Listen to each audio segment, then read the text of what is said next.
Uh.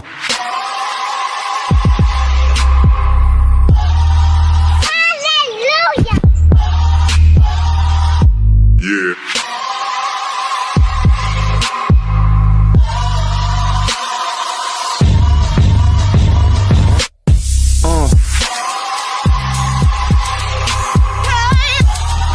Hallelujah. Yeah.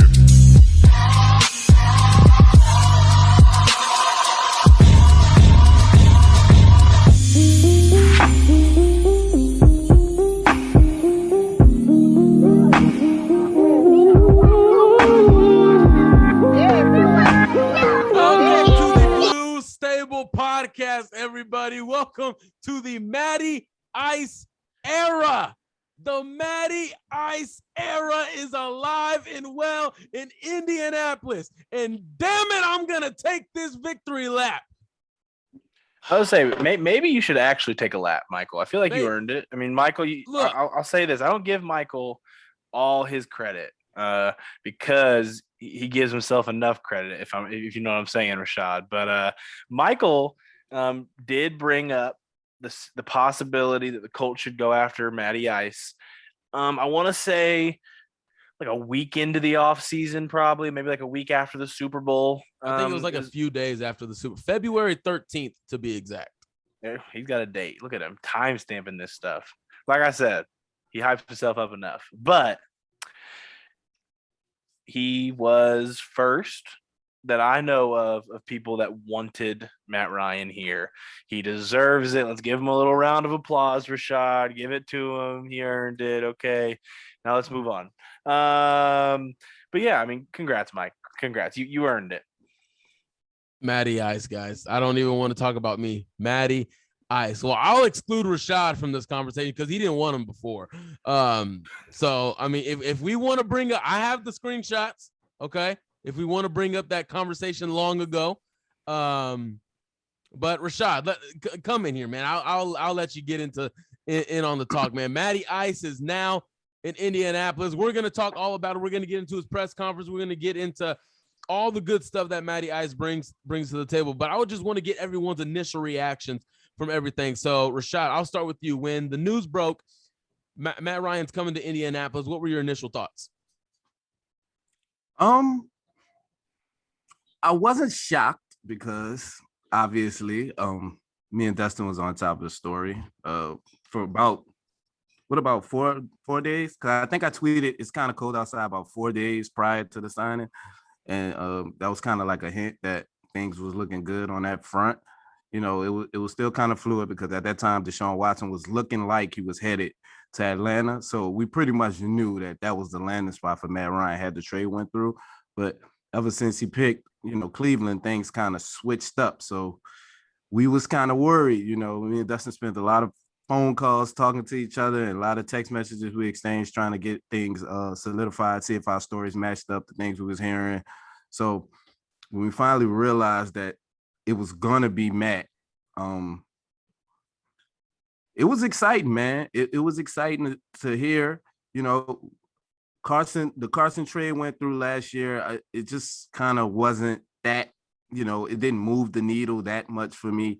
I was optimistic about what I thought he could be, but I know what Matt Ryan is. It's not that much of a guessing game this time. I pretty much know what Matt's been his whole career, and that's very exceptional. He's a good quarterback. He's always been above average, always in the top half of the quarterbacks.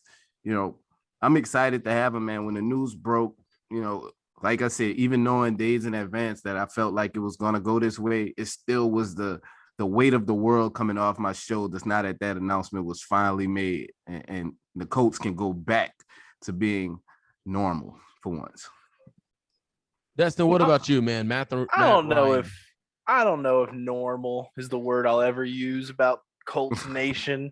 But man, oh man, it felt like 100 years trying to find who the quarterback was going to be. Sam Ehlinger was quarterback one on my depth chart for too damn long. That's all I'm going to say about it. But I mean, Matt Ryan, it was a pretty long process, about 10 days altogether that the Colts and Falcons had discussed it. The only bump in the road that there ever was Deshaun Watson kind of spurning the Falcons. I mean, people are going to say that he was leaning the Falcons, but Atlanta had been all but told he was coming. He spurned them. He pulled a McDaniels. And this is not as bad because it wasn't announced, but he spurned the Falcons. So when that happens, that's when me and Rashad had to kind of pick up what was going on and try to figure out what was next, because it was all about, would Atlanta still move Matt Ryan? Was Matt Ryan irritated by the possibility that he was being replaced that way? There was just so many moving parts. And man, oh man, did Colts Nation let us know in the comments that they wanted to know the answer. But I mean, I can give a little bit of the behind the scenes of what I know. This all started when the Falcons approached Matt Ryan. Because they did let him know that they were approaching Deshaun Watson. Now, the situation that was different, like in Cleveland, was Baker wasn't made aware.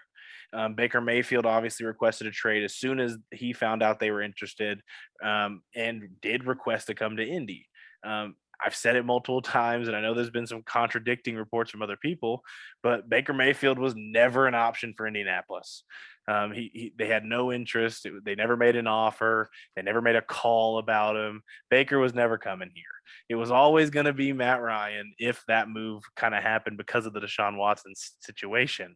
Now, the thing that came up was Deshaun Watson didn't go there. So then a lot of things had to go. But Matt Ryan, it all came down to Matt Ryan, if he wanted to be traded or not. Atlanta kind of gave him the choice. And he kind of said that in his press conference, and he kind of alluded to it.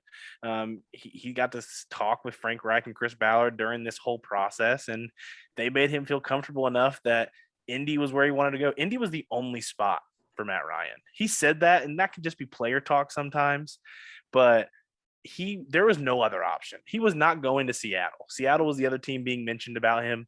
Matt Ryan had no interest going to Seattle. Russell Wilson just struggled. He was not going to Seattle. He wasn't going to the other two teams in the Deshaun Watson race. Carolina and New Orleans are in the division. He wasn't going there. It was Indy or Atlanta. Obviously, the good guys won out, and Matt Ryan is an Indianapolis Colt. I do want to shout out the Falcons GM. His name is escaping me. It was said earlier today he was speaking about the trade, and I do want to give him some credit because not a lot of GMs do this. He said, I know I have the tweet here. I'm gonna look for it, but in the meantime, it just felt like the right fit. And I know I've been on Jimmy G in a little bit, and literally I literally thought that was gonna be it like 2 weeks ago, but once everything started calming down, once everything started, going into plays, guys started making decisions, it just made all the sense in the world to just keep on going. In the back of my head, even when Deshaun Watson chose Atlanta, I just kept telling myself, like, there's still got to be some hope there. I mean, Matt Ryan is not happy, clearly, and he's probably going to want more money out of it or just want to be somewhere else. So I'm not entirely sure, the whole deal with that. But Matthew Ryan is here in Indianapolis. So, guys, I want to get it to the press conference while I'm still looking for this quote. But I'm going to start with Destin here with the initial reaction to Matt Ryan's press conference. And I see a commentating career after Matt Ryan's football career. I'll just say that he was the ultimate pro. Everything he said in the press conference did not surprise me. It's basically, I'm not going to say anything I haven't already said about Matt Ryan. So, Destin, I'll start with you. What were some of the takeaways that you took away from his press conference? Yeah, I mean, Matt Ryan, when he speaks, really reminded me more of the Phillip Rivers, Peyton Manning pressers that we've been able to experience. I mean, just a very poised, well put together individual, really good speaker. You could tell that he had rehearsed what he was going to say. He really wanted to get all his points across, whether that was thanking Atlanta and the people and the fans and the media there, and just also being able to speak pretty candidly about how everything went down. I mean, I don't know about you guys, but I felt like that was as authentic of a presser kind of going through the trade situation that we've ever seen from a trade candidate. He even opened up saying he didn't want to get into what happened behind the closed doors, but I mean, he gave us a lot of what happened, and he gave fans a lot, and just being able to do that and just do it in a professional manner, I really respected. I think we said it beforehand. The reason we thought Matt Ryan made the most sense is because he was a pro's pro on and off the field. We've seen the on the field via his game tape, but we got a firsthand look of what the off the field Matt Ryan looks like in that presser. We got to meet his family. We got to meet the two little boys rocking the number 2 jersey already. We got to meet his wife. It's just Matt Ryan coming here, I guess, to me, the thing that excites me the most, even more than the on the field situation, is the leadership that Matt Ryan has was oozing off of him. When you left Carson Wentz's situation, there were still questions of what this next year is going to be. I have no doubt in my mind that we will not be in a situation next year that the Colts aren't succeeding because Matt Ryan isn't giving his all. There's no doubt in my mind. Whether Matt Ryan takes a step back because of age and all those other things, sure, those things could happen. But the reason we don't succeed will not be because he didn't give 100,000% on the field.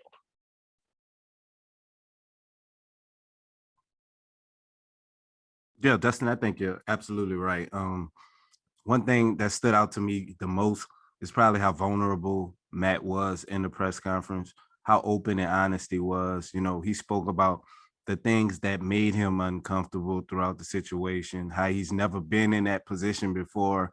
He's seen it happen to 1,000 different guys, but it has never happened to him before. And he was straight up, man. He was honest, saying he had the choice. Terry Fontenot, GM for the Falcons, gave him the choice on whether he wanted to stay or did he want to go. And he's seen the direction that the Atlanta Falcons in. Come on, it's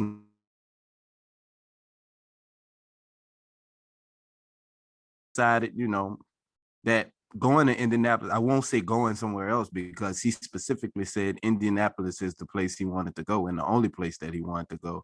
So he decided that Indianapolis was a better place for him. You know, him having the same agent as Matthew Stafford and seeing the success that Matthew Stafford had last year, I'm sure really impacted his decision. You know, Matt Ryan lives in Georgia. Matt Stafford still has a home in Georgia. You know, those guys communicate a lot. And I'm sure he consulted with him throughout this whole process before making such a drastic decision. And Matt even mentioned that, you know, he got a chance to look at the Colts closely in depth during the season because he was preparing for the Buffalo game. And they looked at some recent games that Buffalo had. And one of them happened to be the Colts game where Jonathan Taylor ran wild on Buffalo, you know, and he fell in love with Jonathan Taylor. He decided to go back and check out some more games to see why the Colts was on this roll that they was on before, you know, the season tanked the last 2 games. But he was familiar. He had done his homework. He knew everything that he was getting with this Indianapolis franchise. He admired Chris Ballard, Frank Reich, and the whole staff that they have in place here. It's set up for a quarterback like him to step in and take control. He's just a consummate professional, man. He looked great up there. Nice tailored suit, clean. Kids looked excited. Marshall was giving high fives to everybody in the back. It was exciting to see, man. I'm so excited to have Matt Ryan as our next Indianapolis Colts quarterback. Yeah, I did end up finding the quote earlier today. Falcons general manager Terry Fontenot. Is that how you say it, Rashad? Fontenot. Okay, Fontenot. Mm-hmm. It was more important for us to do right by Matt than to try to maximize compensation. Yes, we probably could have opened it up and talked to every team and gotten more compensation. So clearly that's a little something that John Lynch is not doing for Jimmy Garoppolo. But it's nice to know, you know, this doesn't happen in the NFL often. And it feels good that a general manager said, you know what, let's do right by the guy that built this franchise up to where it is now. He won a lot of games, led us to a Super Bowl game, won an MVP here. I mean, he was the guy that transitioned from the Dome to the Mercedes-Benz Stadium, and it felt good. The biggest takeaway I took, of course, I mean, nothing truly surprised me because I've just been all over Matt Ryan the last 2 months. But one quote stood out to me in his press conference. And when he was asked about leadership, he went on to talk about, there's different ways. And of course, it's always, giving, you want to give to your teammates, give to the community. But a thing that he highlighted, which almost spoke to almost like one of the problems that was in this locker room last year, was, there's going to be values and there's always going to be this, but there are some things that are non-negotiable. Non-negotiable. That means you're here for practice every day. If you want to be a part of this team, you're going to be here at OTAs. You're going to be here in mini camp. You're going to be here in training camp. You're going to do what you need to do as a football player for the Indianapolis Colts to be successful. And that's how I took that quote. That was just me. I don't know how Chris, Frank, whatever the case may be. And Matt Ryan did say he had the chance to meet with Frank, Marcus Brady, Parks Frazier, Chris Ballard Saturday night and really just talked. They met and they talked, and obviously everything went great. So I'm just happy because what you get in Matt Ryan, and I just always laughed at these quotes from people saying he's too old, he's not good. Like they try to downplay it, like, oh, he's not the guy. Like, he is the guy. He's our guy in 2022. The goal is always going to be to go find that guy for the next 15 years, but we got the guy for the next 2 to 3. So I just laughed at everything because more people started to study him and they're like, oh man, he's actually pretty good, So yeah, welcome to the club. So I'm excited about all of it, guys. I'm really, we're going to get into what this thing does for the Indianapolis Colts. But one thing we have to do within the AFC is, where would Matt Ryan rank as a quarterback in this entire AFC? I mean, obviously everything is going to go number 1 to Patrick Mahomes. Who would you guys have as number 2? Would we go Russell Wilson? I'll probably go Josh Allen. Josh Allen, yeah, that's where I was leaning. Mm-hmm. I think Mahomes and Josh Allen are closer to being 1A and 1B than people realize. I'll put Josh Allen at 2. Yeah. I'll put Josh Allen at 2. He's 2, Dustin. That's why it's 2.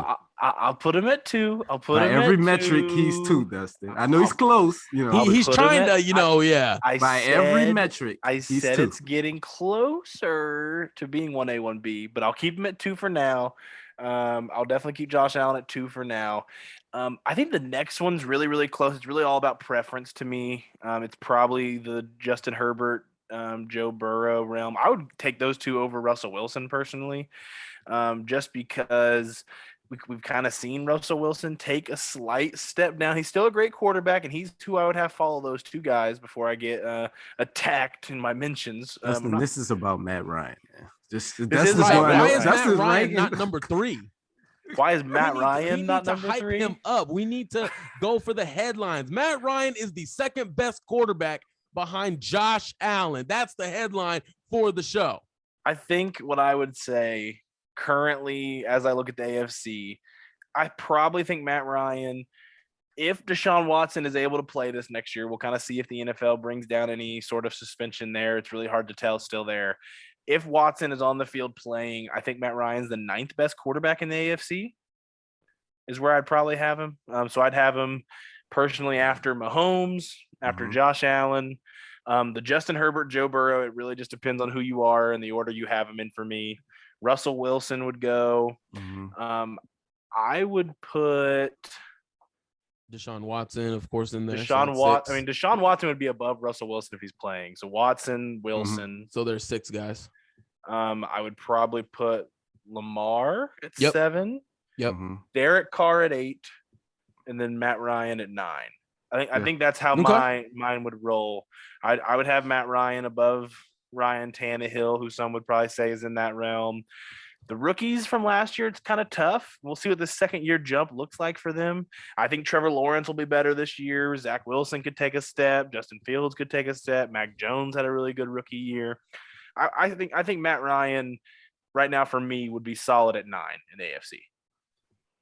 And that's not even a bad thing because there's just so many good quarterbacks in the AFC. That's not even a bad thing. Number 9 in the AFC could end up being number 4 in the NFC. Right. That's just it really is that that close, as far as the elite talent that's in the AFC. I got him at 8. I got him slightly above Derek Carr. Yeah, I know some people might say that's preposterous, but that's just how I feel. I got him at 8. I have him at 8 as well. I do have him above.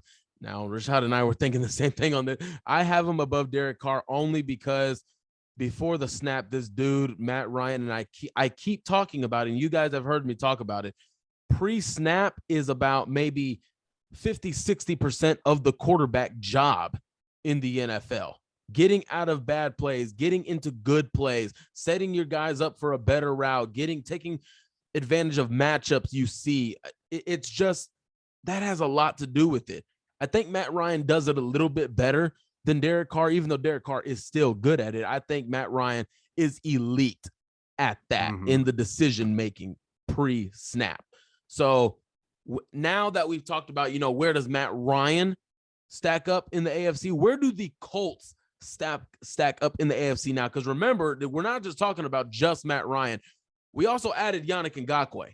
So our pass rush is now reliable. It's taken a huge step forward. I'm not going to, say it's elite or anything, but at least we're above average now. At least we can say that for the least. I think we can get into all these debates. Everybody wants to get into, they're not better than any AFC West team. They're not better than the Bills. They're not better than the Bengals or anything like that. You're not going to get a 1 seed this year. You're probably not going to get a 2. The only thing I care about this year is being number 1 in the AFC South. And right now, I think that's where the Colts are. Because with a average pass rush, pathetic play at left tackle, pathetic play, or not really pathetic, but average play at quarterback, you still had Tennessee on the ropes in both games. Now you're adding Yannick Ngakoue. Now you add Matt Ryan, the 2 most important positions in football. You upgraded big time. I think the Colts are already set up to be the best team in the AFC South. That's really all I care about as to where they stack up in the AFC. Rashad, where are you at? Where do they stack up in the AFC and also the AFC South? I have the four AFC teams, AFC West teams above them. I have Buffalo as well. And then from the AFC North, I have the Bengals and the Browns ahead of them. So that would make them 8. Like you say, but it don't matter, as far as, especially when it comes to playoffs. You mean Bengals and Browns or Bengals and Ravens? Bengals and Browns. And the Browns? Yes. Deshaun Watson. Yeah, with Deshaun Watson. Yeah, that roster. We have to assume he's playing until he's not. That's only if Deshaun Watson's playing with arguably the best running back duo in the NFL and adding Amari Cooper. I think that team is talented. But if he doesn't play, I got the Colts, Ravens in the same tier. Tennessee's right there. New England's right there. I have those teams kind of muddied up in that next group right underneath those groups. You got Miami behind them? You got Miami behind that group? Yeah, I got Miami way behind them. Tua has to show me something. I'm excited about the move they made, though. I like having Tyreek Hill and Jalen Waddle on the field at the same time. That is going to be scary. With Gesicki at the tight end spot, that's going to be a scary offense if they have somebody to get them the ball. If it's not Tua, it'll be check down Charlie. I mean, 2 gloves Teddy. Crossers all day. Crosses all day. You're right. But yeah, man, I think the Colts is right there in that group that's underneath the contenders in that second tier of AFC teams.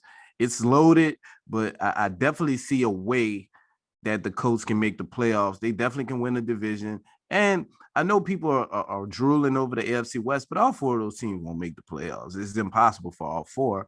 Maybe 3 get in. 3 should get in, but it's a possibility too that they do so much damage to each other. It hurts them more than anything, so we'll see how that play out, how that shake out. And we know the NFL injuries happen. So none of this stuff goes like we're saying it's going to go right now in March, but we'll see. I'm excited to see though. I will entertain this question though. Who is number 1 in the AFC? Me personally, if I had to choose one team that is number 1, I can't even. Chargers. I'm going with the Chargers. I think Sebastian Joseph Day, Khalil Mack, J.C. Jackson, Derwin James, Kenneth Murray. That defensive lineup, man. And maybe it's just the defense. That's the part for me that I just think I just allude to. But Kansas City was already average on defense. They got worse. And their offensive line is obviously great with Creed Humphrey in the middle. Took a hit at the wide receiver position today. Now, of course, the draft hasn't happened yet, so we'll see where that is. But Kansas City is the last team in the AFC West, and they still got the best quarterback. But the Chargers, in my opinion, man, that team. They loaded. They're loaded. I mean, the AFC West in general is loaded. I guess the Chargers, who I'd put at the top of the AFC West. Now, if I was making a list of like who is the most likely team to get the 1 seed out of the AFC next year, I'd probably say the Bills. The Bills, yeah. I think the Bills have added enough on the defensive side of the ball to get excited about, and they were already a dynamic offense. They're gonna score points. Now it's just adding Von Miller to get to the quarterback is a big move, and the AFC West have to play each other 6 games a year. That's nuts. The thing that helps the Colts, I mean, going out and getting Matt Ryan, I mean, he definitely puts you in the conversation to have the best quarterback or best team in the AFC South. But in my opinion, the Colts should be the favorite to come out of the AFC South with Matt Ryan instead of Carson Wentz from last year. And for the Colts, I mean, it's a 2-team race for the division title. For the Bills, it's a 2-team race for the division title. For the AFC West, it's a 4-team. For the AFC North, it's a 3-4 team because, I mean, the Steelers have Mitch Trubisky, but Mike Tomlin finds ways to win on that team, man. Like, no matter who's under center. They weren't under 500 when Mason Rudolph played an entire season, basically. I'm never going to count the Steelers entirely out. They technically made the playoffs last year with what Ben was last year. I don't even know what to call that quarterback play, and they made the playoffs. So I'm never going to put the Steelers 100% out of it. So that's a 3-4 team race in the AFC North. There's a 4-team race in the AFC West, probably a 2-team, maybe 3-team if the Dolphins take a big enough step in the AFC East. And then you have the AFC South, which the Jaguars, I mean, they win the Super Bowl in March every year when free agency opens. Then the season comes around, and we'll see if any of it matters. If making Christian Kirk the 5th highest paid receiver was a good decision or not. I would still say it right now. It's a 2-team race in the AFC South, at least this year. So the Colts are in a position where it's a little bit different. I mean, I think there's a real possibility that they end up being one of those topper seeds because there's just going to be so much war in these other divisions. And I mean,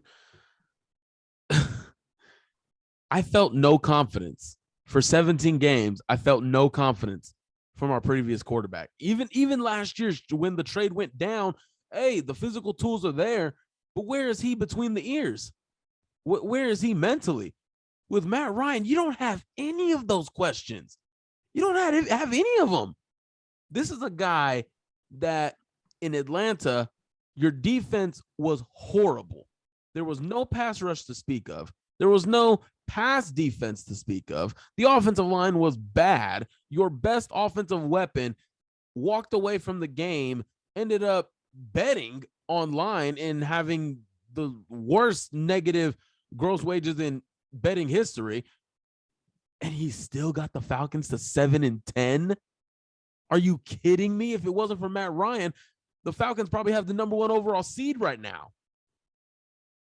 And now Matt Ryan comes in, and this is where I feel a lot better about the Colts now moving forward, especially if now, of course, it's still an if.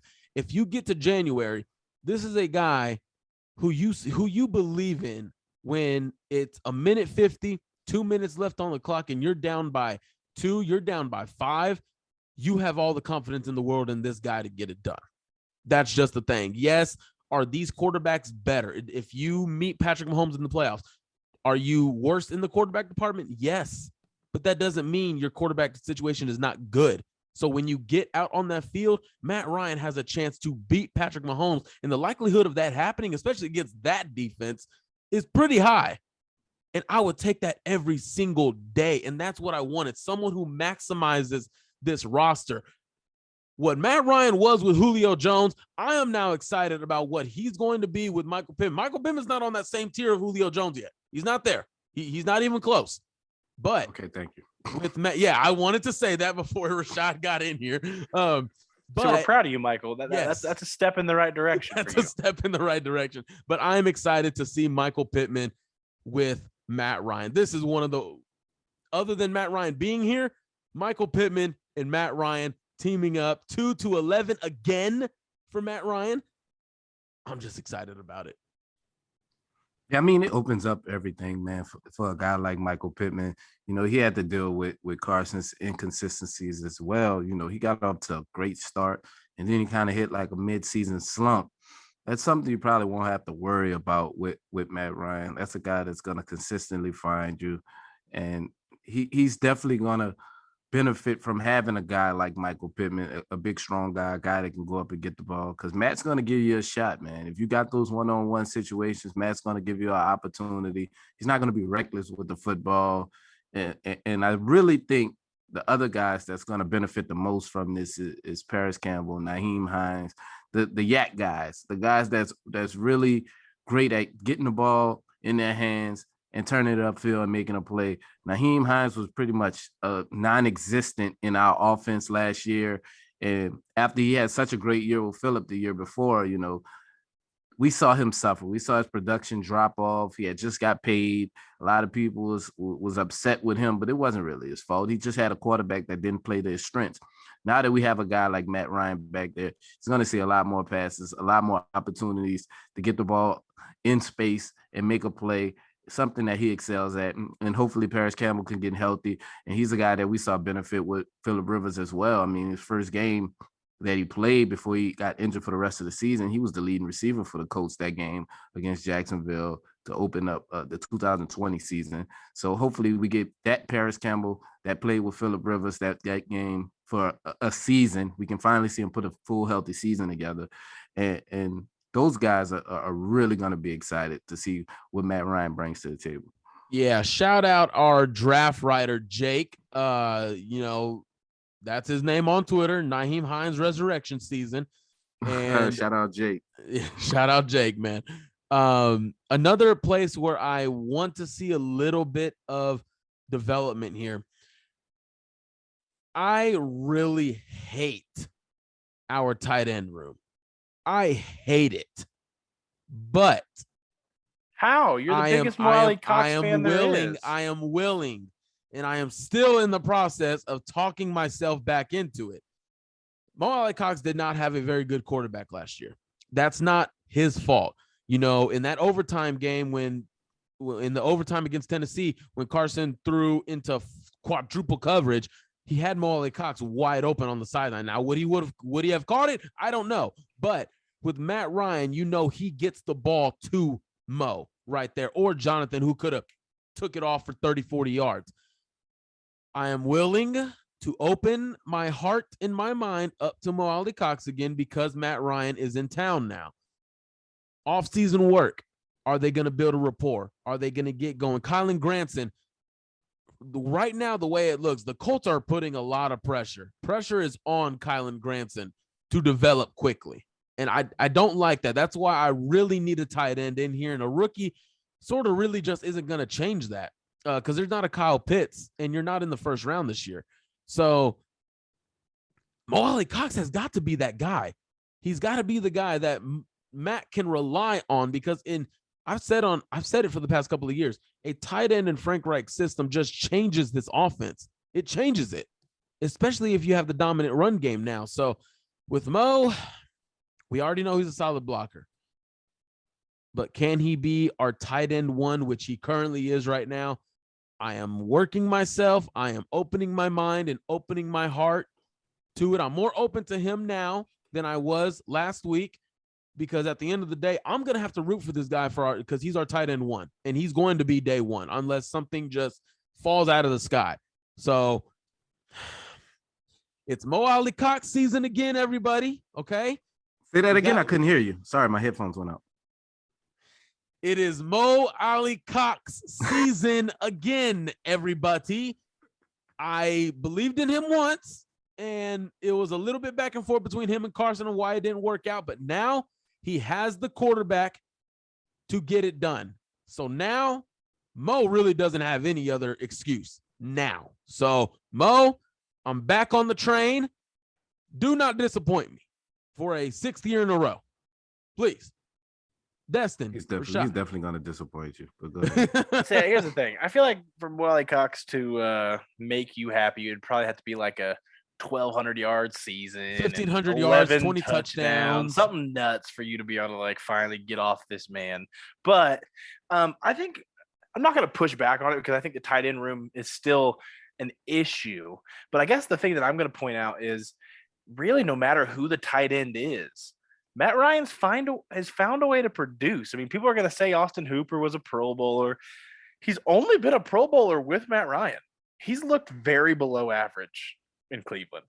And now he's going to Tennessee, and I bet he's very upset that he signed a day before Matt Ryan was traded to Indy with the Titans. I bet he's kicking himself that he's not able to reunite with Matt Ryan. But Kyle Pitts this past year had a pretty good rookie season, kind of turned it on near the end. He struggled at first because, again, rookie tight ends really struggle in the NFL. Even a generational guy like Kyle Pitts struggled at first. I guess to me, the situation is going to come and go for me now. Wally Cox got his paycheck. He got $6 a year. That's a pretty good deal for a guy coming from VCU, never playing organized football. That's pretty good for getting that first contract. And I wanted him back. That was more than I thought he would get. So now I'm just interested to see what Mo does with it. I'm excited to see what he steps into because, again, I think Matt Ryan is going to use him in a way that can produce some numbers to be able to warrant the contract he got. I still think they're probably going to add 2 to 3 tight ends before training camp starts. They'll probably end training camp with 3 or 4 on the roster, depending on how everything goes. They're going to have a log jam at receiver. They have a lot of these young receivers they like, and they have to add probably 2 to 3 more before camp.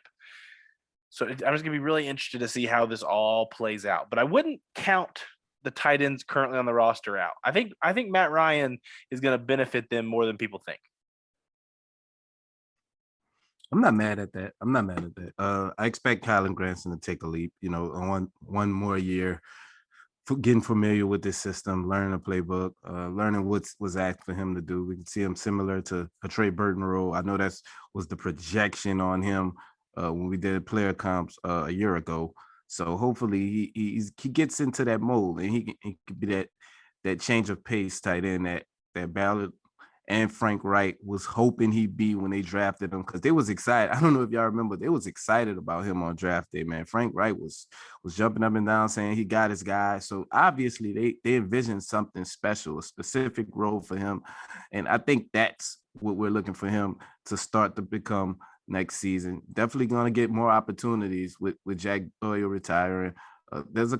There's not really much on a free agent tight end market. A guy I could see them adding in that role probably on a 1-year deal. Guy that's up in age is probably somebody like Jared Cook. I can see coming in here, playing that role, speed guy, receiving threat, giving Matt Ryan a safety valve. I could see that him fitting in with those along with Wally Cox and Kylan Granson. Yeah, Jared Cook, isn't he like 38 years old? Yeah, he's forever years old, man. Hey, man, as long as he's keeping up with his body and he's in shape and he's healthy, man, all power to him. All power to him. I would, before we get into the free agent segment here, guys, I would dismiss any notion that this is not a good move, that this is a step back, that this is just whatever the case may be. I mean, I've heard it all. I mean, Chris Ballard went for another old guy. He went like this old narrative. I just don't get it. Quarterbacks are playing longer into their 30s now. Matthew Stafford was not Matt Ryan's age, but he also wasn't that much younger either. Matt Ryan did allude and he did hint at, he's seen Tom Brady go to another team, win a Super Bowl, go to Matt Ryan or go to seeing Matthew Stafford go to LA, win a Super Bowl. He's hoping this is the same way in Indy. Now, we're not set up like the Rams were We don't have those weapons, although, you know, LA has Aaron Donald. We have DeForest Buckner. We don't have a Jalen Ramsey, but we also do have a Darius Leonard. There's just some things that you got to figure out. And with Matt Ryan, I like my money. I put my money on him in the playoffs. That's what I feel good about. That's why I wanted this move. So, guys, if y'all want to continue to say that he's old, he's a statue, there's nothing more that I could say, that Rashad could say, that Destin could say that's going to change your minds. Let's get to the season. Let's get to game one or even training camp, and let's change your mind. All right. And well, if the old thing would make sense to me more if we gave up anything that would have hindered us from getting a younger option in the building. But that's not the case. We got rid of 1/3, the later third that we owned this season for Matt Ryan. That's the reason it ended up being a perfect situation. This doesn't hinder us. If anything, let's say Matt Ryan isn't here, and from what I've heard, what Rashad has heard, what Zach Hicks has reported, is that if this Matt Ryan trade doesn't happen, Mariota's probably been signed to the Indianapolis Colts. Oh, God. So if Mariota's brought here, you're almost pigeonholing yourself into having to draft a quarterback this season. And I'm not saying the Colts won't draft a quarterback this season. There's guys they like. If there's an option for them to get one, that I could see them doing it. Now, do I think they'll trade up still? I'm not sure. It'd probably have to be a really good value for them now that they don't have to do that. But when Mariota was here, I think they almost would have had to trade into the first round to get a guy that they liked, because you could not roll into next year with Mariota and no answer going forward. Matt Ryan gives you at least 2 seasons to where if a quarterback falls in your lap that you like this year, you take him. Next year, you have the ability, you're going to have the capital. There's a good chance you have 2 seconds next year and your first and your third. You're owning all your picks next year. They're in position to do whatever they want. This Matt Ryan trade was perfect for the current and the future of the Colts. And that's why I don't think the age thing matters to me.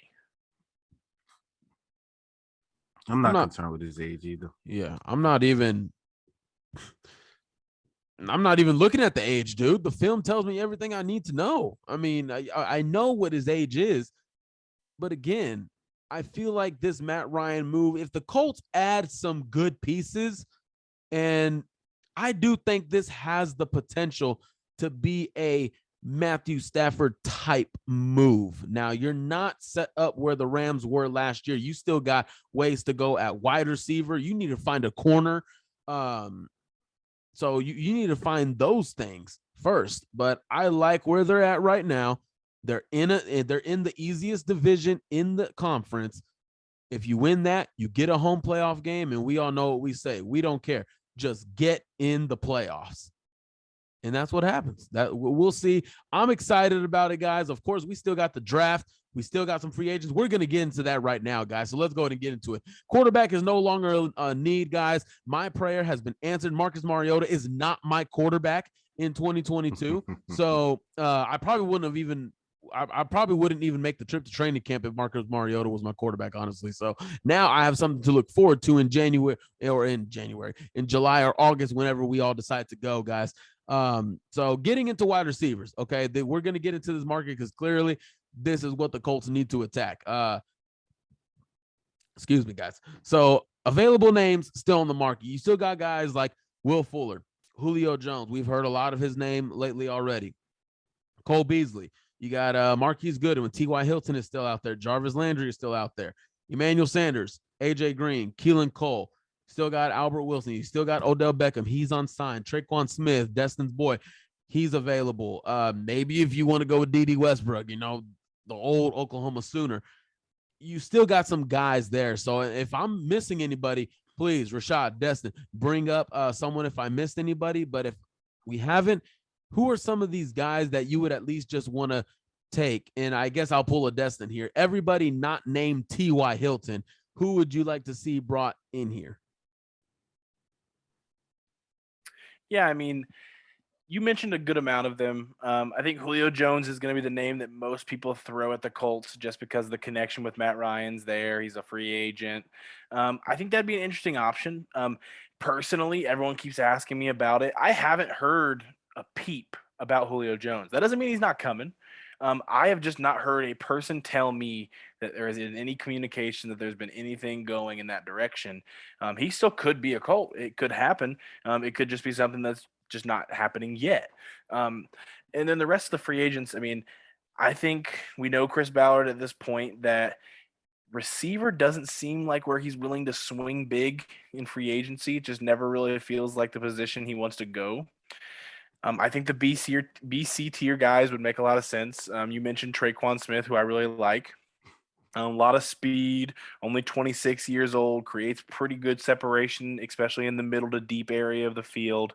And I think he'd come cheaper than a Valdez Scantling that everyone is linking to the Colts, who the Colts do have interest in. They're in on that. I do think he's going to end up taking the best contract possible, whether that's in Kansas City, Green Bay, Indy. He has options, and I think that's going to be a bidding war. And usually when the word bidding war gets involved, Chris Ballard likes to step back. So that's why a guy like Traequan Smith really resonates with me, that I just see a lot of Ballard characteristics there at receiver. He's a big enough guy. He's 6'3", able to move like he does, and he's only 26. I do think probably if T.Y.'s back, they're probably only signing one guy and drafting one, especially. If T.Y.'s not back, I could see them bringing two guys in. I could.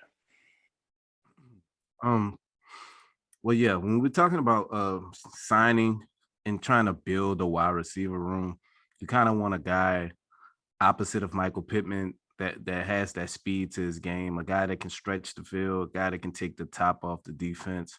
So I immediately look at two guys on this list. Dustin spoke about one of them, Marcus Valdez Scantling.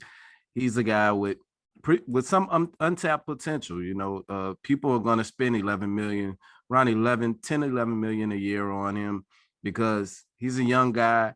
He's already an established deep threat. I believe he averaged 17, 18 yards per catch last season. That was playing with Aaron Rodgers, who I'm sure had a lot to do with that.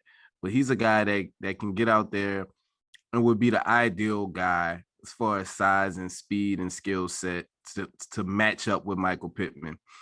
But another guy, if you're looking at a cheaper option, a guy that's a bit more risky but won't cost you nearly as much and is pretty much guaranteed to get a one-year deal that can provide you with some of the same things that Valdez Scanlan is, it's a guy like Will Fuller. We know his past. We've seen him a lot. He played in the division with the Texans.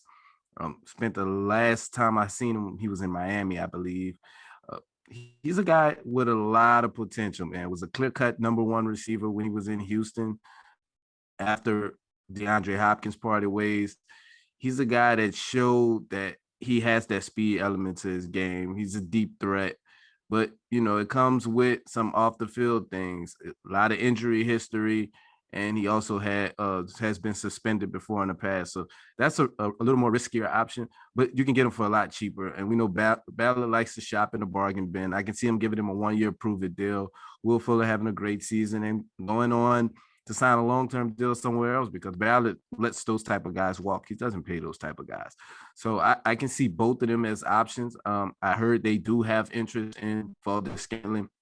And I also heard yesterday that a call probably to just test out where Julio is right now and his process will probably be made.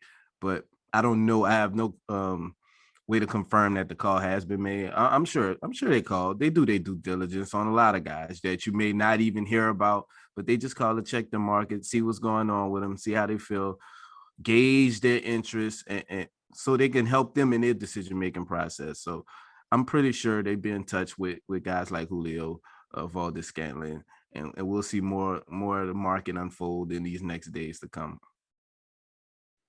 I apologize. Go ahead. No, I still think the next step before any signings that's going to happen is we're going to see a couple restructures, just because they have a chance to just put some money up.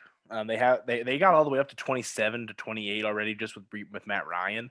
They could easily be just under 50, just going to some of the vets. Kenny Moore, Buckner, Ryan Kelly.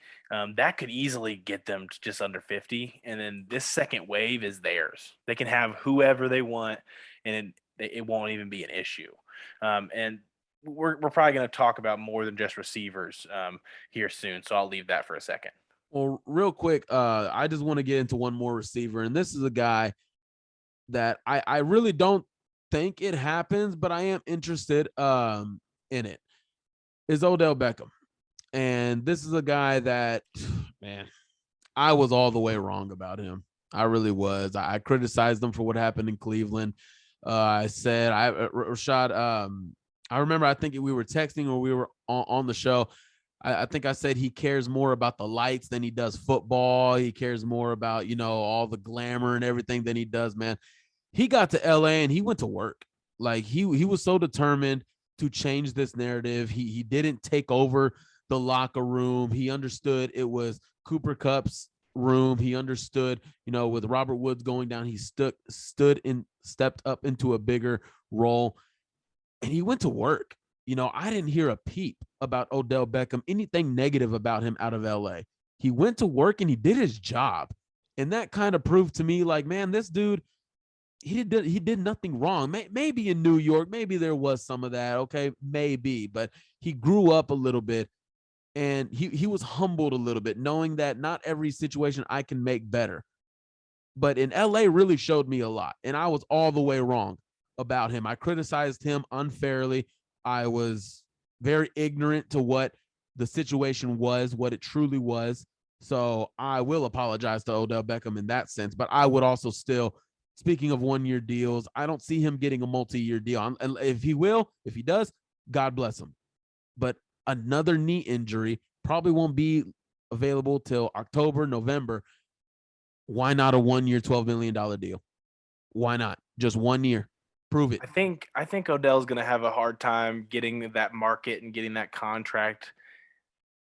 I think he's going to be a guy we probably see get some traction, maybe like in the training camp route.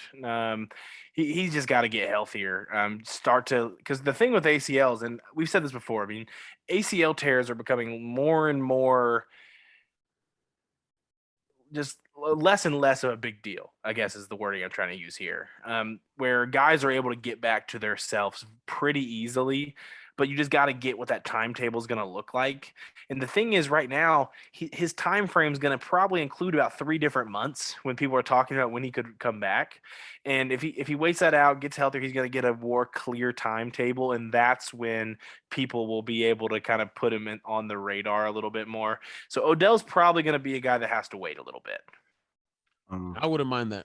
It's a good time to mention. Well, since you brought it up, it's a good time to mention what he tweeted when the Matt Ryan trade went down.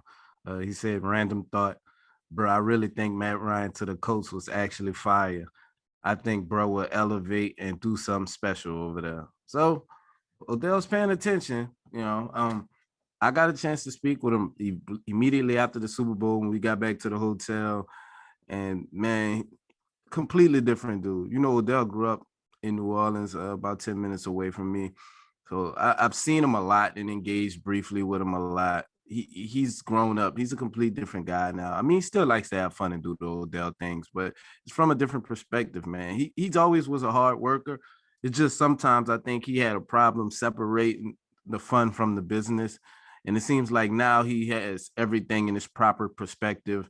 And he's a great, great guy, man. And I would hate, as much as we're talking about him ending up on the Colts, I knew the Rams would hate to lose Odell, but it's certainly a possibility with way the market looks and what they just paid Allen Robinson.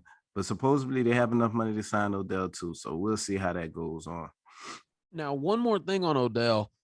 The thing for me is if you put Odell on the roster, now, Rashad, you could probably answer this. How do the Rams feel about Van Jefferson? They selected him in the second round of that year when Michael Pittman was in the draft, and I really liked Van Jefferson. Do they not believe in him as a number 3 behind Cooper and Robinson? It's all about firepower, man. McVay just wants to load up. He just wants to load up and make them as difficult to stop as possible. Like you say, they added Odell before Robert Woods went down. Right. So they clearly Van Jefferson wasn't. I don't want to say he wasn't doing what he was supposed to do, because the guy's a good receiver. Like I think Van Jefferson is a really solid receiver, but McVay's, he's an offensive mind. He envisions certain people in certain roles, and he don't hesitate to pull the trigger. No matter who's already on the roster, he goes out and gets different guys that he wants to fill it. He had Jared Goff, who's a perfectly fine quarterback, but he saw more. He wanted more. He knew he could get more out of that position. And that's what I think happened in the Van Jefferson situation. He's like, I got a number 3. What if I just get a supercharged number 3, like a Van Jefferson on steroids, which is Odell Beckham, so that's what McVay does. McVay's always going to go for the juggler, man. And it's no disrespect to Van Jefferson. It's just win now. Our window is now. We got to go for it. And that's where they at. Hey, man, I think the other thing that you can think about for it, though, is receiver more than a lot of positions. A lot of lingering issues can pull them out of games. I mean, a lot of receivers, I feel like, deal with hamstring issues more than any position in football. Yeah. So I think just being able to have a lot of guys to be able to keep them all fresh is another route. I mean, we saw what happened with the Colts last year. We couldn't stay healthy to the point that Ashton Doolin and Zachary Pascal were out there running receiver 2 and receiver 3 snaps. And obviously we were one of the bottom of the league receiver rooms last year. But that's just something that you have to talk about. You have to understand that if you're the Rams now is, do we want to move Van Jefferson to where we have some no-name having to run snaps? If I love Cooper Kupp. Cooper Kupp just had a very historical season. Before the season, there was never a reason to believe Cooper Kupp could stay healthy. Cooper Kupp had multiple lingering issues. So am I supposed to believe now that he had a historical season, that he's never going to deal with injuries again? I just couldn't bank on that. I think Van Jefferson is a great security blanket for them on a rookie contract. Will they lose him when it comes time to pay him? Maybe. But you get somebody else to fill that gap then when that comes in. I think that's what I see when I see how the Rams are operating the receiver room. Chris Ballard send a 3rd-round pick to LA for Van Jefferson. Boom. Bolster the wide receiver room. There you go. I would do it. Honestly, I was thinking about that the other day. Like, I think that, well, I don't think it could be, but legitimately, I would entertain the idea. Like, call LA, hey, man, y'all want Odell, y'all trying to bolster, you got a young guy right there on a rookie contract. What's his trade value right now? I would do it. Van Jefferson. They would move him for a 3rd. If you give him a 3rd, they would trade it, Van Jefferson. Shoot, man, I would do it. Van and Mike, I loved Van. He was such a good route runner coming out of Florida. Anyways, guys, let's move on to the left tackle market, because right now, Chris Ballard went on the Pat McAfee show, and he did say Matt Pryor is going to get first dibs at the left tackle spot. Now, I did kind of maybe envision this just a little bit, but I always did think that you would go into free agency and, get a security blanket, or possibly go into the draft and get a security blanket. Guys, there's not really too much of them out there. Eric Flowers wants a tackle. He's a guard now. I think he'll stay there. That's where he's going to stay in the NFL at. You got Nate Solder. You got Eric Fisher. I don't want him back. And you got Dwayne Brown, who is a Colt favorite. I think every fan base favorite, because that's the best option on the market. 37 years old, but still playing at a really quality level. What do we think about the left tackle market, and do we want to sign anybody, or just roll with Matt Pryor? To me, Ballard's comments about Matt Pryor, the positioning of the locker, to me, it says they're probably not going to go a notable vet route. I do think Dwayne Brown is what I would do, but I'm not sitting in the GM chair. If I had to guess what the Colts are going to do, they may sign some C-tier tackle to a very cheap contract, kind of be that swing tackle this year. But I think they probably want to draft one. They probably wanted Pryor on a multi-year deal, but we've talked about this before. Matt Pryor's agent was probably smarter than that you don't want to sign to a multi-year deal if you're Matt Pryor right now, because if you go out and you play like a starting left tackle next year, that's money. That's the dollar signs. Just like Charles Leno did for Washington. And he got extended in the middle of the seasons, or towards the end of the season. So, and I would definitely love to see that from Matt Pryor. Rashad, where are you at with the left tackle market? I haven't really given much thought since Ballard made that statement that he said, Pryor deserves to get the first crack at it. So that was pretty much it for me. And plus the market has dried up. We saw the 2 best options out there is, like you said, Dwayne Brown and old Colt faithful Eric Fisher. Wouldn't it be funny to end up back in that predicament? But I think Pryor has earned his crack at the starting job. I think it'll be responsible at Ballard to draft a guy, get a guy that can come in and be the swing tackle, a guy that you wouldn't mind leaning on. The same role that Matt Pryor was for us last year. I think we seen Ballard do that, trade late round picks to other team to get guys that he really liked. And we'll see if he can get us some depth that we need on the offensive line now that we're going to pretty much backups for as far as right guard and left tackle. Yeah, I keep going back, man. Last year's 4th round, Colts really liked Jordan Hudson out of Cincinnati. And he was one of the guys that I highlighted during that draft process. And freaking Cleveland took him. And, they ended up taking Kylan Granson, but I think Kylan Granson would have been there in the 5th round. I still would have went with Hudson. So, hey, it can't always fall your way. Guard, not really sure if we're going to do anything there. Chris Ballard has mentioned Danny Pinter has a chance to move to right guard. He's added some weight. Stands at 6'4". I think came into the NFL at 280 coming out of Ball State. And now he at the beginning of the season, he weighed in at 330. So clearly putting on some muscle. But Chris Reed is the name that really we haven't heard too much on. We'll start with Destin and then we'll go to Rashad. Have we heard anything new on the Chris Reed and Colt front at all? I think the hiccup in the road, the bump in the road probably stints a little bit from Chris Reed just wanting to see what his market is before he signs back with the Colts. I think they both have interest in him being back in Indy. It's just doing your due diligence, seeing what the market looks like out there. He saw what Glow signed for. They let Glow walk for a reason. They didn't want to spend that money.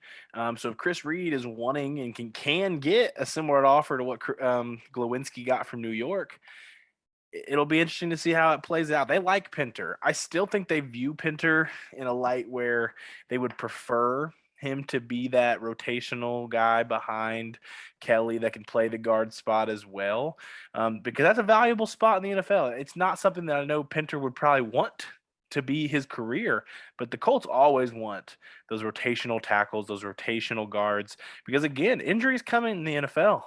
And we've seen it on the offensive line. And when we don't have a guy behind Costanzo and we go against Pittsburgh and TJ Watt and we have Chaz Green out there.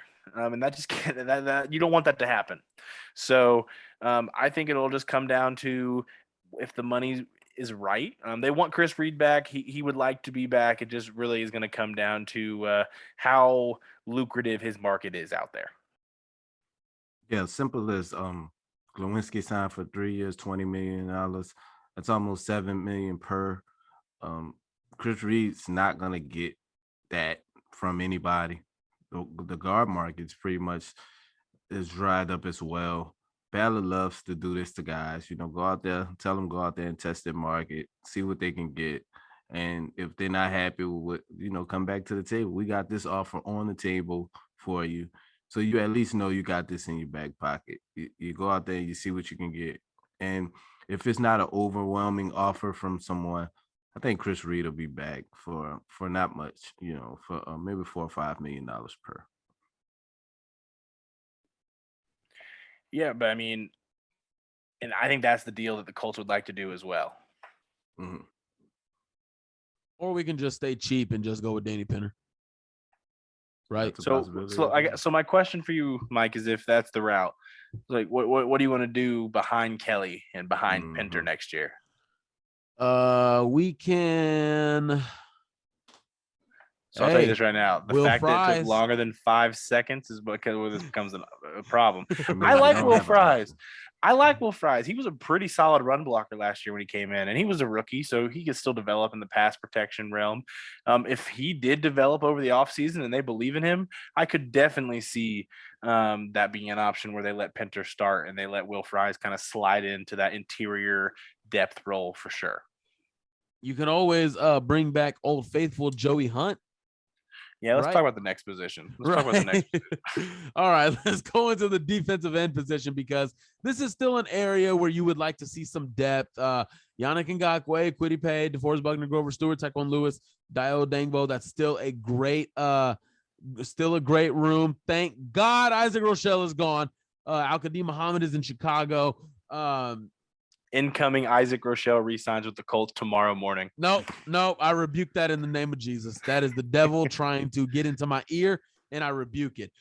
Getting into this market, of course, the 4 starting jobs are already taken up. So getting some depth is obviously, Chris Ballard always says that I want 8 to 9 guys that can rotate in. So guys that are still on the market, you still got guys like Calais Campbell, JPP, Jason Pierre-Paul. You still got Jerry Hughes, former Colt. Morgan Fox is an interesting one to me. Really want to see if we can get a look at him.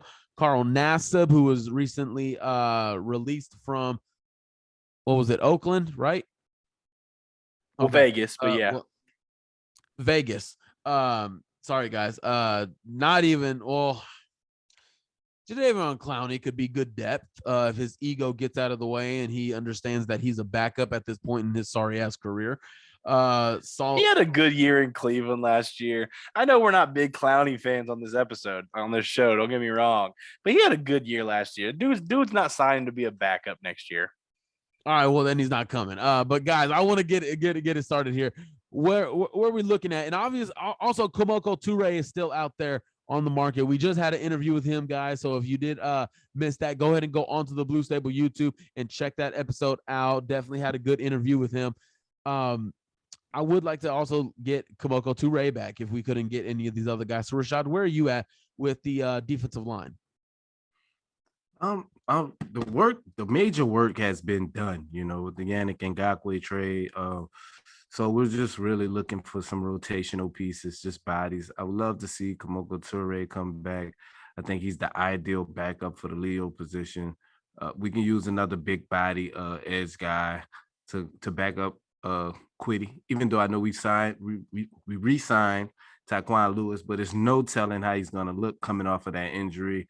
Hopefully he can get back to the way he was playing pre-injury when he was arguably one of the best defensive linemen on the entire team. So, I can see us adding another big body in the middle at defensive tackle, whether it's 1 or 3 technique. Taylor Stalwart, is there any word on him just yet? Have anybody heard anything? Haven't heard anything yet. They didn't tender him.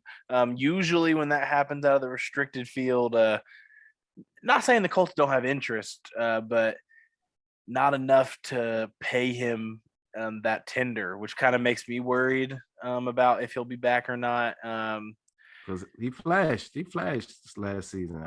He had some really, really good games, really good moments. He probably had the best 4-week stretch of any lineman on the Colts last year. Yeah, he did. He played phenomenal, in a couple of those games with the limited role that he saw, the limited action that we saw. But I think the most part, the defensive line is intact. Like I said, with the remainder of some couple of depth spots that we can see that's gonna happen in the near future, hopefully. And if y'all haven't checked out that interview with Komoko Toure, Dustin and Mike did an awesome job on that. It's on our YouTube page. Y'all go check that out.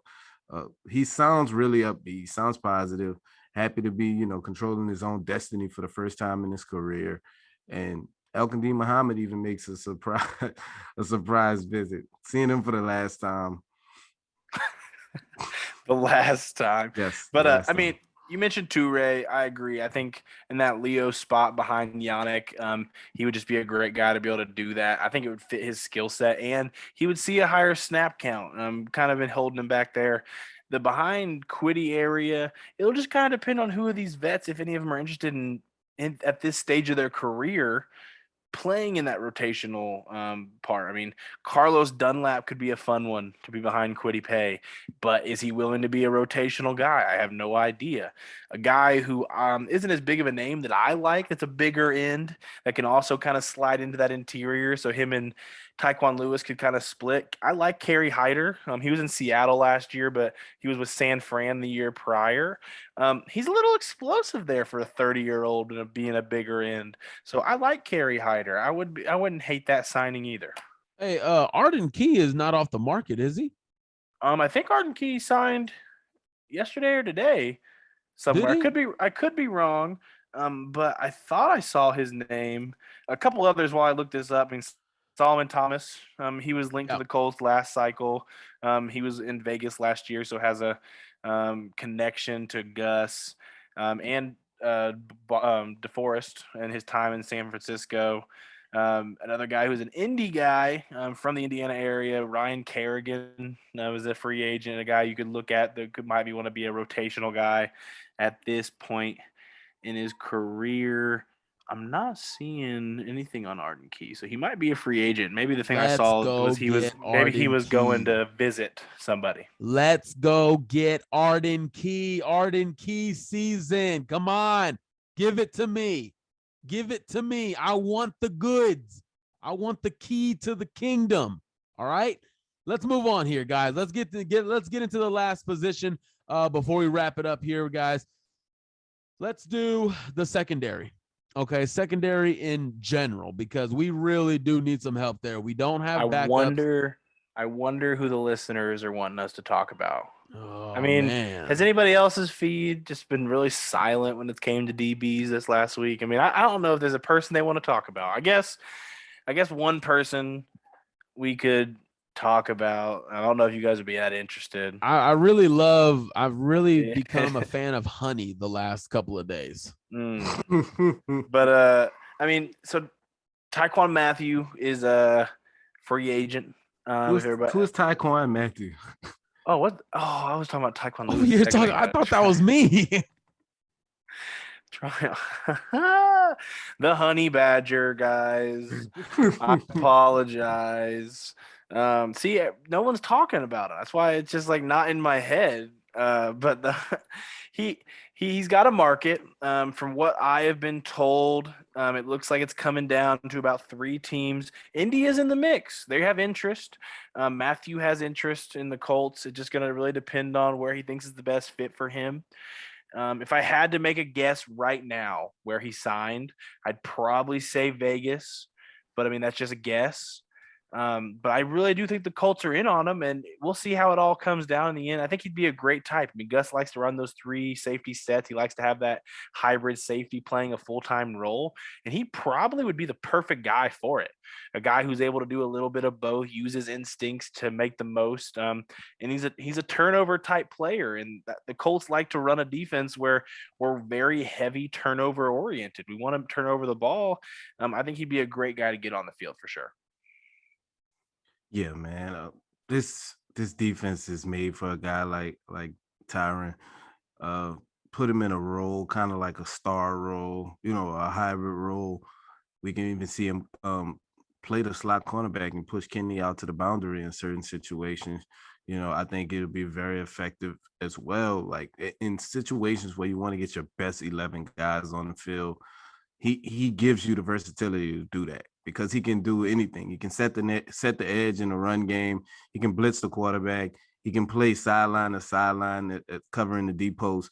It's very rare you get a guy that can pretty much do everything. He's the Swiss Army knife. He's been that since he's been at LSU, and I think most places that he's been has done a good job of utilizing his skill set in many different ways, because Tyron's not a guy that you can just be stagnant with and leave him in one specific role.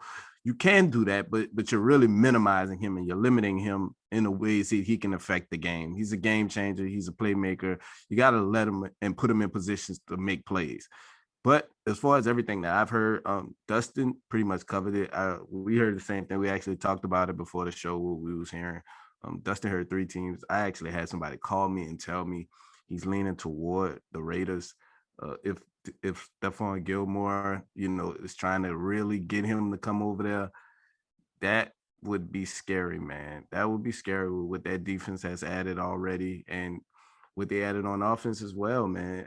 I just got to see it, but I don't know. The Colts are definitely in the mix. I've been told that by multiple people. The Colts are in the mix. Hopefully they find a way to get it done. We all know Chris Ballard hates bidding wars, and that's what worries me, that the more teams that get involved, this thing will just turn into a bidding war. And, Ballard's going to just fold his hand and back away from the table, because that's just not how he operates. And I can't say whether it's right or wrong. It's his philosophy and his way of doing things. So that's that on that end. Hey, man, don't get me wrong. I got mad love for my guy, Trayvon Merrick. But Oakland don't got no Darius Leonard. They don't have Darius Leonard making it easy for Tyron's job to be easier. They don't have DeForest Buckner in the middle. We got Yannick Ngakoue. What? Come on, get out of here with Stephon Gilmore. He sucks. Get out of here with that. We got Kenny Moore. The thing helping us with Gilmore is he's not a Raider yet. Right. I think it could come down, like what he's talking about here is that if Gilmore ends up maybe getting pulled to the Bengals aren't going to sign another safety. Nah. So that would help us out a little bit more if Gilmore is not in Vegas to be able to hope Matthew comes and plays with him. So it's not like the Raiders got Max Crosby and Chandler Jones. Yeah, I mean, who are those guys, right, Mike? Yeah, I mean, who are those guys? I don't know who they are. No, I'm just the Raiders are a really good football team, and they're going to be really good next year. If he goes there, I don't think people should be all up in arms. Now, will the timeline be on fire as soon as Matthew signs elsewhere? That's the Colts for you. That's our fan base, everybody. I'll say a corner as well, just real quick. Steven Nelson, I really wanted him last year. If you guys were listening to the show, really solid corner. Do I think he's like a lockdown number one guy? No, but I think he could step in and be your number one corner while you're trying to figure the corner spot out. Sign Steven Nelson to a 2-year deal. Very similar system last year. He played in Philadelphia under Jonathan Gannon, who Eberflus, who is no longer here, ran a very similar coverage type. And Gus Bradley is going to be changing it up a little bit, but that zone type man match here and there it's still going to be there. So I think Steven Nelson would fit like a glove. Yeah, that was the guy at the top of my list as well, Steven Nelson. I can't even think of anybody else that's far as a Ballard. For as a Ballard type of guy. Do not say Joe Hayden's name again on this podcast. No, I'm just Steven Nelson was better than when they both was in Pittsburgh. Steven Nelson was the better corner. Right. Joe Hayden had a very good career. Okay, just putting that out there. Joe Hayden had a very good career. Joe Hayden is not good at football anymore. Let's just stop. Hey, but Ballard loves those vets. Get that out of here. Another guy to watch though. Kyle Fuller. I wouldn't be mad at Kyle Fuller. Chris Harris Jr. Where was Kyle Fuller was visiting somewhere today or yesterday? I don't remember where he visited. He didn't sign, but he had visited somewhere. Another vet to watch, though. You're speaking of older guys. Patrick Peterson was with the Cardinals. He was with the Vikings this past year. He's a guy who he can't be a number one corner, though. No, I mean, no. Him and Matthew are pretty close. There's been some rumblings that those two have some interest playing together. If the right opportunity arose. Oh, if Patterson gets us Matthew, then sign him. So that's what I'm saying. Like, it just comes down to if that's something that really is interested in. Maybe Matthew wants to play with him to the point that he would take a cut in salary to pay Peterson's salary. That gets a little interesting as well. We'll kind of see how that all plays out. But Patrick Peterson's a name to watch in the Tyrann Mathieu saga right now. Colts fans are gonna say just sign Gilmore, Patrick Peterson, and Tyrann Mathieu. Right. There you go. You know, restructure. Just keep. We'll have $100 million, everybody. Right. and we'll just run this league real quick. But one name that I did want to point out, and Rashad did point to it earlier. You know, Kenny Moore could kick outside. If Gus Bradley would feel comfortable with Kenny Moore kicking outside, and he still wanted to have a slot, K'Wan Williams is still out there. If you wanted to get him to get into the slot and you're comfortable with Kenny Moore being outside, that's another option that I think they could look to because I'm a huge K'Wan Williams fan. Can you imagine Kenny Moore and Isaiah Rodgers on the outside and K'Wan Williams on the inside? That is a slots everywhere. That is a slots corner. Slots everywhere. Man, what's the tallest guy on the field at that moment? They're listed at 5'10", but they're actually 5'9", 5'8". No, K'Wan Williams is what, 5'10", right? That's what they're listed at. But I mean, Kyler Murray's listed at 5'11". Ain't nobody telling me that man ain't 5'6". I'm sorry. That would be terrible, dick, man. That's a slap machine. I'm just being honest. There ain't no way Kyler Murray is 5'11". That's what Vegas argue your mama. Argue your mama if you think Kyler Murray is 5'11". No, he's not 5'11". And he still ain't got that contract, does he? Damn. Oop. They paid the coach, and the coach is bad. They paid the coach before they did the quarterback. Anyways, guys, it's honey season. All right. I've got my honey. I bought it off Amazon for good luck, and I really hope it works out for us, guys. Matty Ice is in Indianapolis now. I feel very good about 2022 again. I am going to be watching it happy instead of depressed now. So, guys, once again, We are the official Colts podcast of Fansided. Shout out Fansided again. You can check us out on there. If you want to listen to our podcast, we are everywhere. We're on Fansided as well. We are on Apple, Spotify, everywhere. We also have, if you go to our website, bluestable.com, we also have our episodes right there on the page. So guys, please check it out. And we really do appreciate the support all of you guys have been giving, whether if you're new Colts fans that came from Atlanta following Matt Ryan, if you're, well, his name is Matthew. Technically, if you're here, just following us, guys, we do truly appreciate the support. We just reached 3,000 followers on our main Blue Stable account. Guys, we couldn't just thank you enough, and we couldn't thank you enough for the support. And we're going to try and be out there at training camp, guys. We're definitely going to try. I'm definitely trying. Destin, pretty sure we'll be there. Rashad, Mr. Hollywood, his private helicopter will probably fly him out there. So, and like me, I have to take a taxi. Can't even get on the helicopter. So, guys, he is Rashad McGinnis. He is Destin Adams. I am Michael Pivia. Thank you once again for listening to the show. We will see you next week.